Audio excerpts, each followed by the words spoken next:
Hey, what's up? My name is Jonathan Fink, and I'm the author of The Republic Baseball League, and this is my audiobook series. Up next is The Republic Baseball League, Volume 1, Chapter 5, The Plight of the Minor Leagues.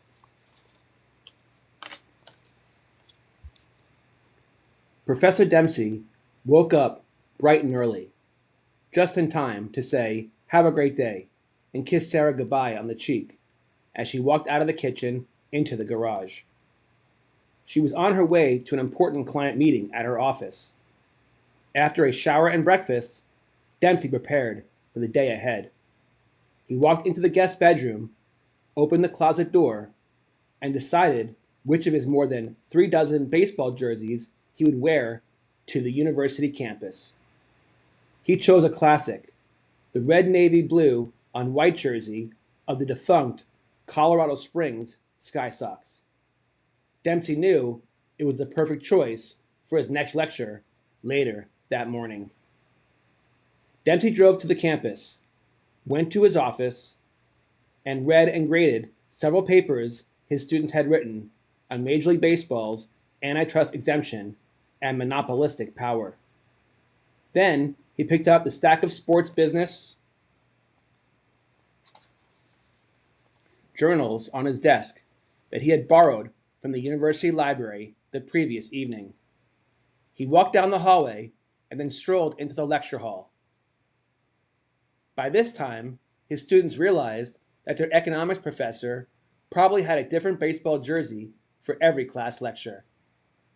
Dempsey told his students that while he was researching material for his PhD thesis, he came across some very interesting financial data and economic analysis related to baseball. He pulled out his notes and shared the following with the class. According to Forbes magazine, the average valuation of every Major League Baseball team had grown by almost $140 million every single year over the last decade. Even the smallest market with the lowest valuation, the Kansas City Royals, had seen its valuation jump, on average, $71 million each year. During this time span, the average value of a Major League franchise increased 365%, from $523 million to $1.91 billion. The average salary of Major League ball players also increased during this period, but only by 12%. Per Forbes, the average ball club payroll in 2011 was roughly $93 million and was expected to increase to around $104 million in 2021. Dempsey was certain that the obvious disparity of economic benefits realized by owners and players during this decade was not lost on his students. Dempsey pointed out that some of the best baseball players did quite well. He gave a few striking examples. In 2019, Mike Trout signed a 12-year, $426 million contract with the Los Angeles Angels, and Mookie Betts signed a 12-year, $365 million contract with the Los Angeles Dodgers. More recently, Juan Soto signed a $440 million contract extension after being traded to the San Diego Padres. He emphasized that Betts was exceptional, and Trout was considered by many to be the best ball player alive today. Soto, on the other hand, was only 23 years old, with much yet to prove on the ball field. Soto's contract led Dempsey to wonder how much Aaron Judge, Shohei Ohtani, and Jacob deGrom might garner when they become free agents. Then, Dempsey changed the direction of his lecture to focus on the economics of minor league baseball. He began with some success stories. First, he mentioned the Sacramento Rivercats franchise, the AAA minor league affiliate of the San Francisco Giants, valued at $49 million. The Rivercats amassed some of the most consistently successful attendance and revenue numbers in minor league baseball, averaging more than 9,000 fans per game. They played their home games at Raleigh Field, a $29.5 million ballpark built in the year 2000, which has generated 11.5 million in annual ticket sales, representing more than 50% of the team's revenues. Then he mentioned other successful minor league franchises, including the Charlotte Knights, the AAA affiliate of the Chicago White Sox, the El Paso Chihuahuas, the AAA affiliate of the San Diego Padres, and the Dayton Dragons, an affiliate of the Cincinnati Reds. Since opening their ballpark in 2014, the Charlotte Knights have averaged more than 9,400 fans per game, the highest in the minor leagues, and the team is estimated to be worth $47 million. The franchise has earned an annual profit of $5 million per season on approximately $17 million in revenue. It is estimated that the Chihuahuas in the Pacific Coast League are worth $38 million. The Dragons, estimated to be worth $45 million, earned more than $6 million in annual profit in 2021. Dempsey emphasized, however, that all is not well in the minor leagues. Generally speaking, life in the minor leagues is difficult for young ball players. They travel long distances by bus, not by air. They stay in motels, not 4-star hotels. They usually eat fast food, not high-quality food. On top of that, salaries are low and health benefits meager. And it went from bad to worse for minor league teams and players as a result of the COVID-19 pandemic. While Major League Baseball season in 2020 was initially delayed and ultimately reduced to just 60 games from the traditional 162, games were still played, albeit without fans in the stands. Conversely, the commissioner of Major League Baseball decided unilaterally to cancel the entire minor league season. This was a devastating blow to minor league ball players, many of whom did not get paid, and to minor league teams, forcing many to fire staff and incur tremendous financial losses. Dempsey asked the class if that seemed fair. No student responded to his rhetorical question. Continuing his lesson on minor league economics, Dempsey noted that following MLB's shutdown of its season in March of 2020, more than 100 minor league baseball teams were banished into sports purgatory. Teams that were not profitable had to settle debts and return thousands of dollars in advertising revenue to sponsors and advance ticket sales to fans. Some teams were forced to fire employees, and several retained just one person to handle what was left of day-to-day team operations. Many minor league teams had to accept the federal government's small business loans through the Paycheck Protection Program known as PPP money. To end the lecture, Dempsey went on to discuss what he described as the unusual financial arrangement that exists between major and minor league franchises. He explained that, due to strict and somewhat arcane rules, Major League Baseball teams were not allowed to financially support or pump funds into their affiliates, even as they suffered economically from their canceled season, because they do not own them. The majority of these affiliates are owned by private citizens and businesses.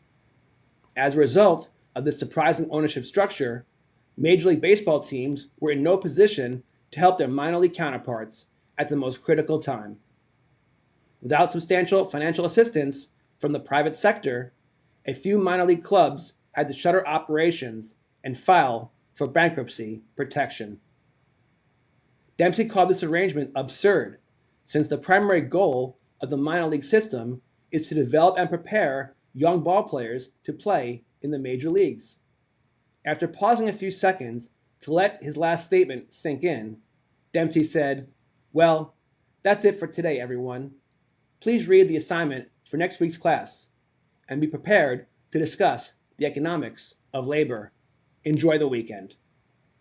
Dempsey went to his office, briefly reviewed his material for the next class, grabbed the rest of the papers his students had written on baseball's monopoly, and called Sarah to say hello and see what was on her agenda.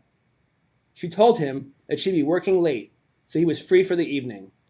Dempsey decided to find out what was going on at the barbershop. Walking in the front door of the store, Dempsey saw Mo talking with a customer interested in purchasing Derek Jeter's rookie card. That would be a nice sale for Mo, thought Dempsey. He nodded hello and walked into the back room and saw Henry, Frank, and Bobby playing baseball card poker again. He sat in Mo's chair but didn't join the game. Instead, he asked the old-timers if they had any idea how many minor league baseball teams recently went bankrupt or were on the verge of bankruptcy. Bobby shook his head as if he knew all about it and said, "I am well aware of the situation, but I don't know the number. What I do know from my relatives is that the Jackson Generals in Tennessee, the Staten Island Yankees, and the Charlotte Stone Crabs in Florida are all gone. It's a damn shame." Frank chimed in, "Well, I think those teams and any others that are gone should get together and sue Major League Baseball. Sue them for antitrust. MLB canceled their season without them having any say on the matter. Jobs were lost, businesses got hurt, and local communities suffered. Just like Bobby said, it's a damn shame." Before Dempsey could put in his 2 cents, Henry said, "You're both right. I think that the Generals and the Stone Crabs should sue Major League Baseball, and after they win, they should start their own baseball league." Mo, who was now leaning against the frame of the doorway to the back room and overheard the conversation, said, "I agree with you, Henry. Just imagine how liberating it would be if all the minor league teams were set free from the shackles of Major League Baseball and created their own professional baseball league."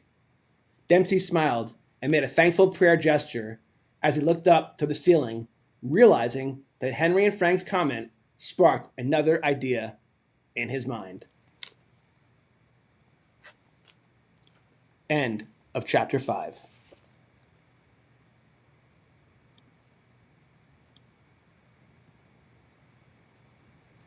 I'm Jonathan Fink. This has been the audiobook for the Republic Baseball League. Chapter 6 is up next. You guys take care. God bless. This month, we have some great sports card stories from across the U.S. and talk to an author from nearby Leawood, Kansas, who has written a book about returning to collecting after 3 decades away.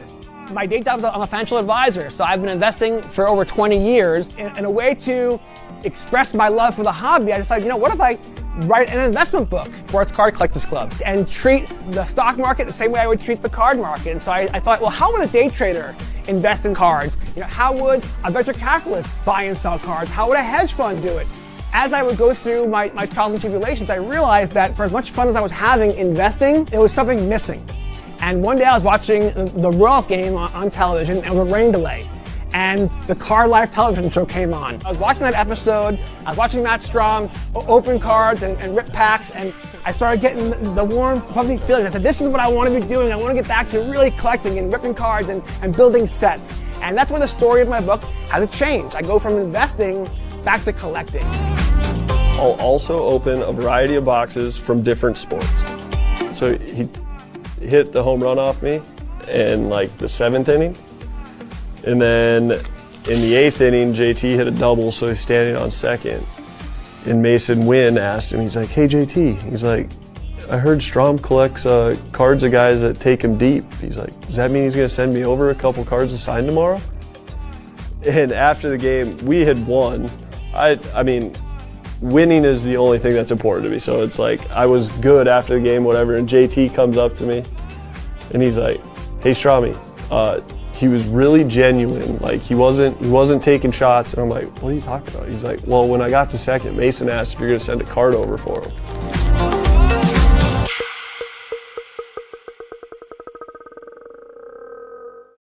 I'm just looking around my basement here, just walls covered with concert posters and toys, and just like, I have no intention of selling these things. I collect because I want to show off the things I love and do it in fun ways. And it just never crossed my mind that, hey, I'm going to go buy this thing just so I can resell it. Like that to me isn't a pure collector mentality. And obviously things change and times change. And,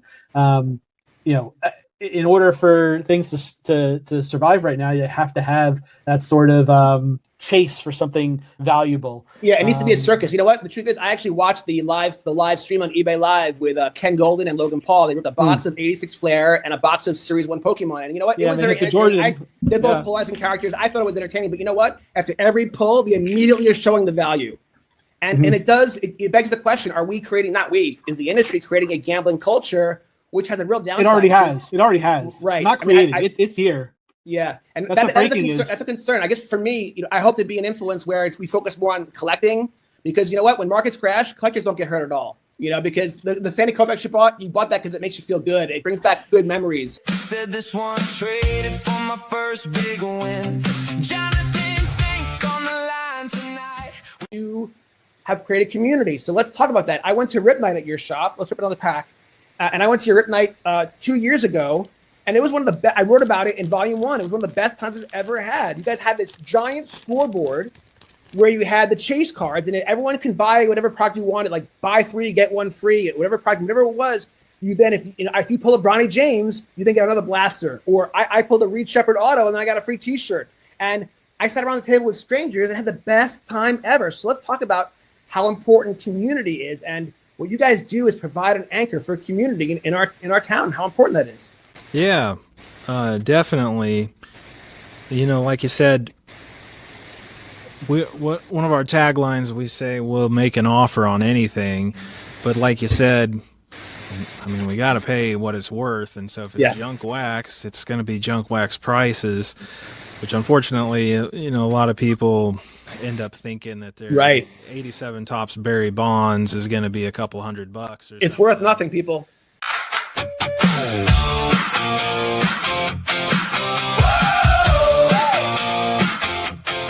Brand and notoriety. And so when you're pitching these stories to these athletes, like I've reached out to a couple of different athletes about writing a potential article about their collections and having them kind of share their story. And it's like, yes, like I write for collectibles on SI, which is under the Sports Illustrated umbrella.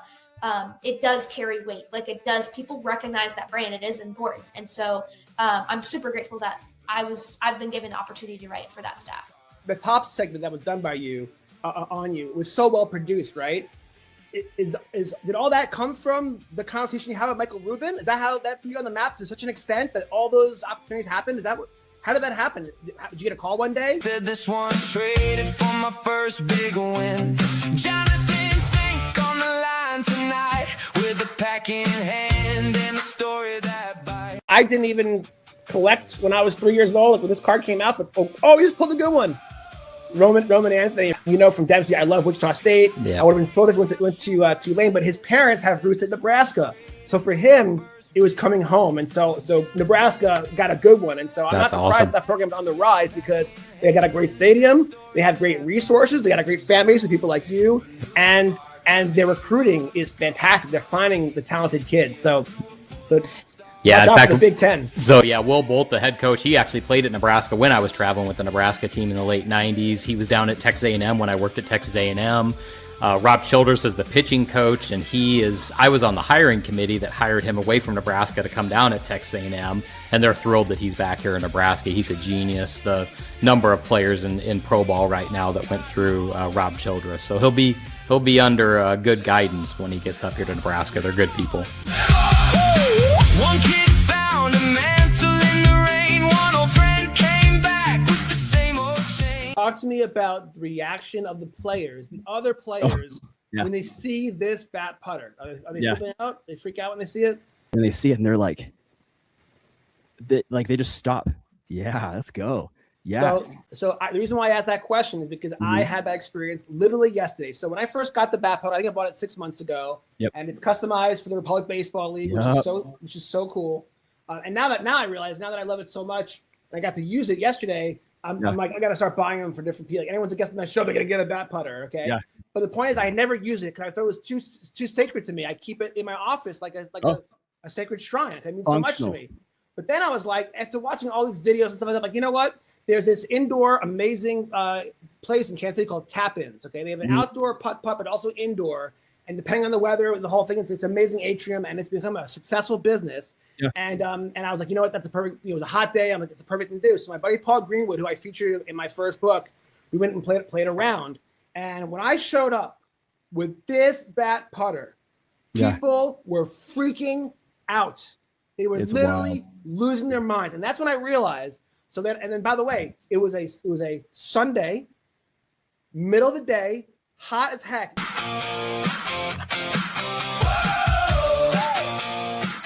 I want to see how it gets made, but you probably do actually. I want to see if there's quality control testers there.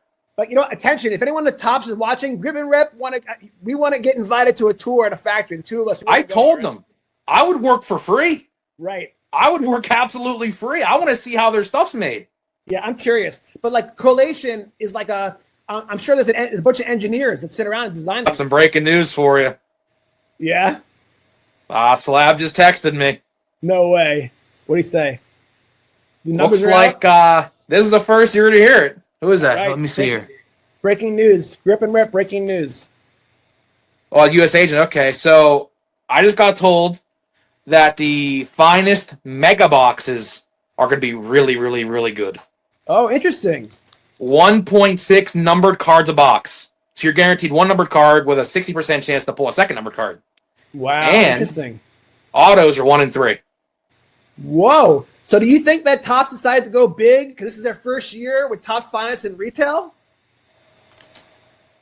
I'm going to say yes. Yes. Right? Because I do think so. You usually get so upset with the delayed numbers, like they're delaying them. Or maybe, by the way, I don't know if it's a conspiracy that the odds are coming out later. I just think that maybe they're just not as efficient as they used to be. You might have watched this game back I'm when, sure I did.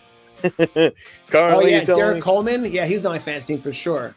pretty crazy to think, in the future you would be able to collect that moment that you watched. Right. And by the way, check that out. It's worth $198 versus the ones that are worth 35 cents because it makes sense. Because the same way that you value your 1964 Willie Mays card, you're going to value your Drazen Petrovic, and you're not going to want to give it up unless it's for a very, very good price because you love that memory. And what's wild is the same way that you get the warm, fuzzy feeling with dopamine hit, whatever, when you look at a card on your shelf, it's the same thing. But when you're online at the bank, you don't have your cards with you, Paulie, but you do have your phone, and you can pull up your Drazen Petrovic and pay respect to him and watch a couple of his awesome plays that give you the warm fuzzies because you can. It's wild. And so